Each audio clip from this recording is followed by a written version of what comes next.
Hey everyone, welcome back to today's video. We're going to talk about perimenopause. Now this is something us women will all experience, unfortunately, and if you are over 35, you are most likely already in perimenopause and may be experiencing one or multiple of these symptoms.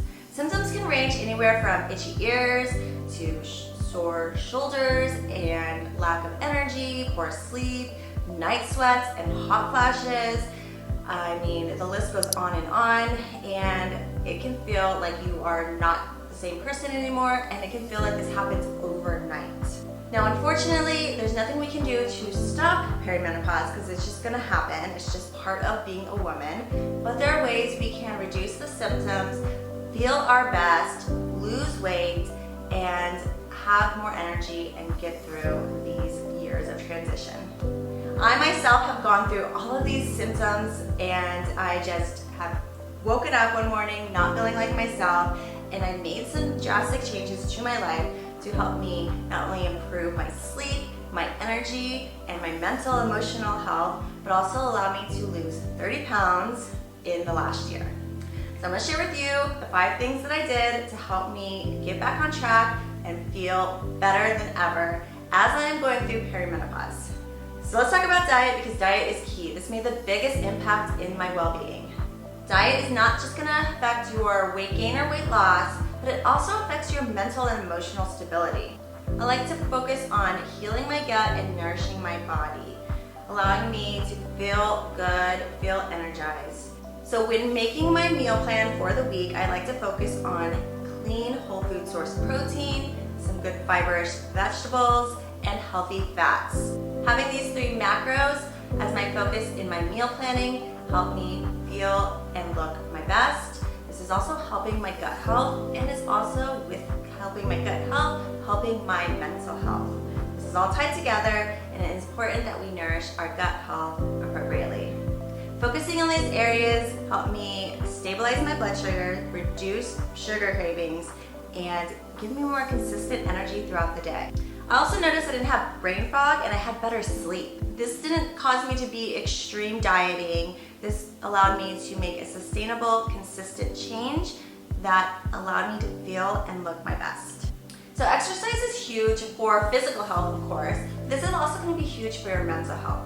So really switching up your workouts and incorporating ways that we can work on ourselves, this is going to help us in so many areas of our life.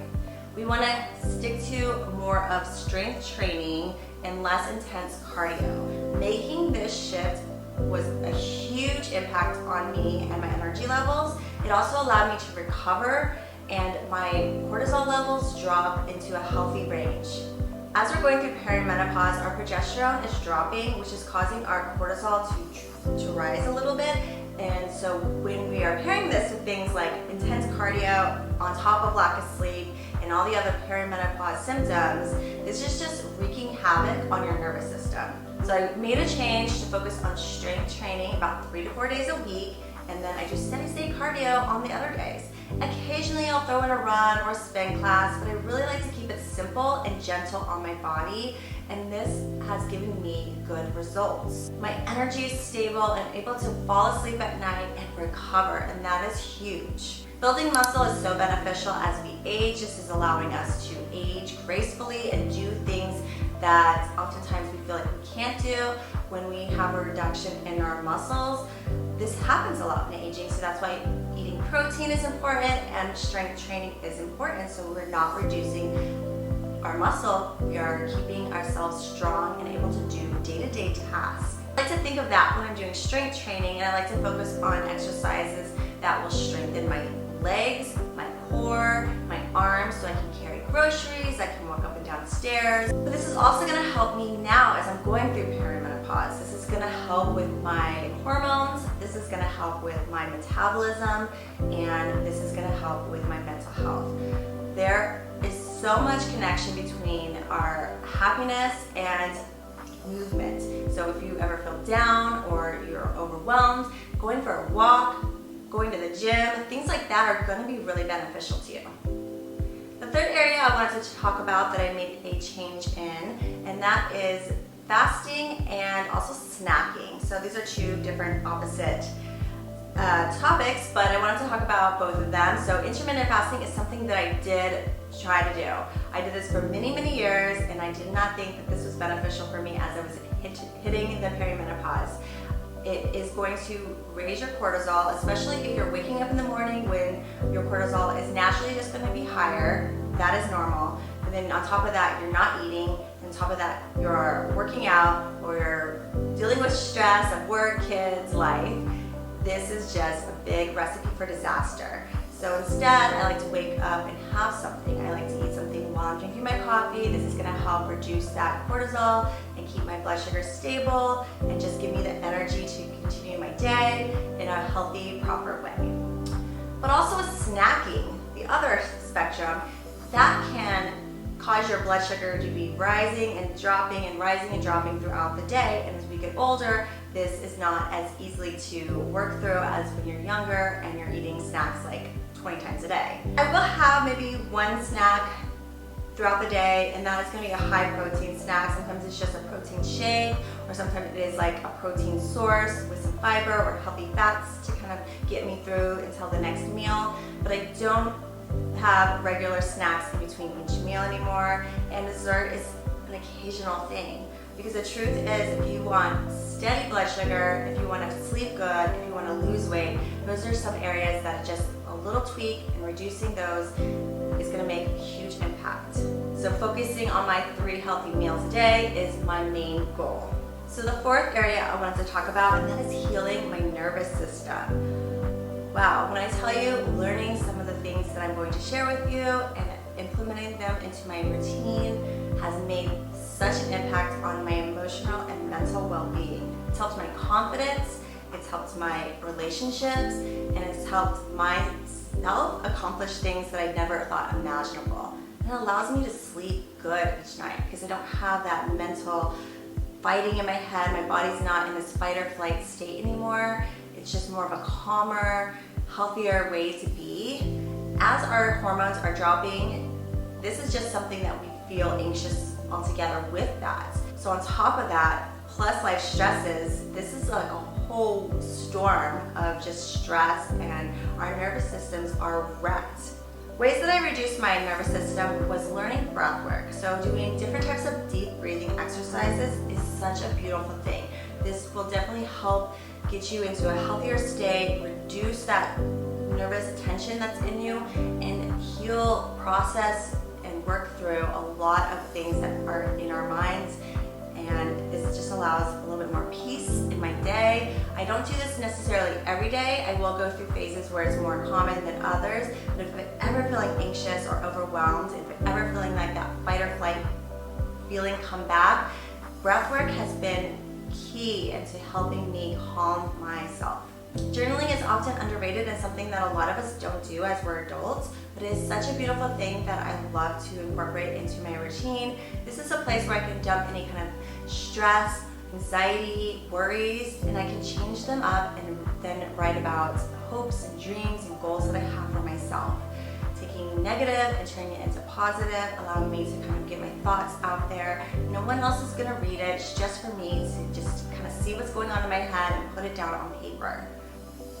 Affirmations is also great to go along with journaling. This is where we can write down or speak out loud or in our heads some affirmations to help encourage us throughout the day, to help us overcome this anxiety that might be building up, and just put us in a calmer, more positive headspace. And lastly, I encourage everybody to spend time outdoors every day, even in winter. Find ways to get outside, get some fresh air, hear, see, experience nature.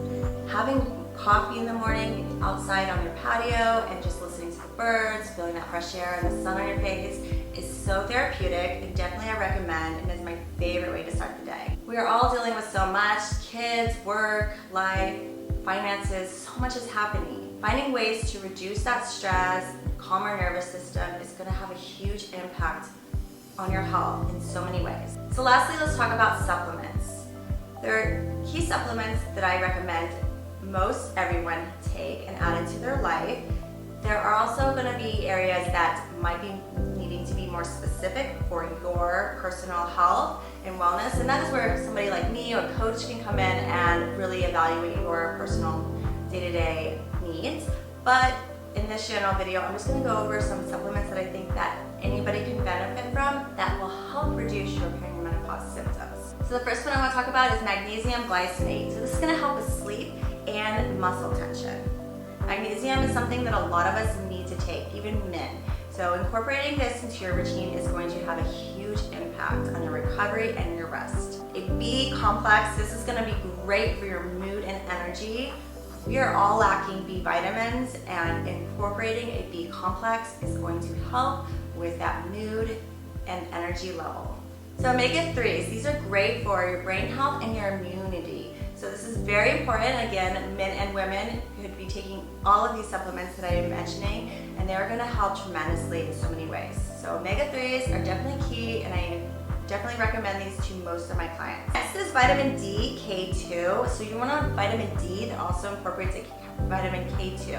You want to take vitamin D with a healthy fat, and a healthy fat like K2 is going to work well together. This is going to help your hormones and your immunity. And the next supplement I want to talk about, and that is ashwagandha. This is actually something that I like to recommend to clients that are experiencing lack of sleep. You're waking up in the middle of the night, you feel that panic, that anxiety. This is a great way to calm your nervous system, allowing you to rest and recover. This doesn't need to be taken daily. This is taken as needed. It's an adaptogen, but this is a great way that we can reduce that stress in our body, allowing us to rest and recover in a more natural way. So perimenopause can definitely feel like a roller coaster of emotions. You don't recognize your body anymore, and things just don't feel like they did when we were younger. So perimenopause is something that is going to happen, and unfortunately, there's nothing we can do about it, but it's just making these changes allowed me to lose 30 pounds, get good sleep, calm my nervous system, and feel better than I had felt in years.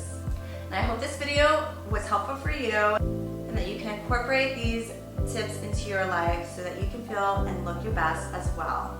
I also offer personalized one-on-one coaching. If you want to see my website below, I would love to work with you and help you feel your best. If you found this video helpful, I would love for you to give it a thumbs up. I would love for you to share it with anyone you know that may find this beneficial. If you are not already, please subscribe. I would love to have you join my community. And I will see you guys again soon. Thank you so much for watching. Take care.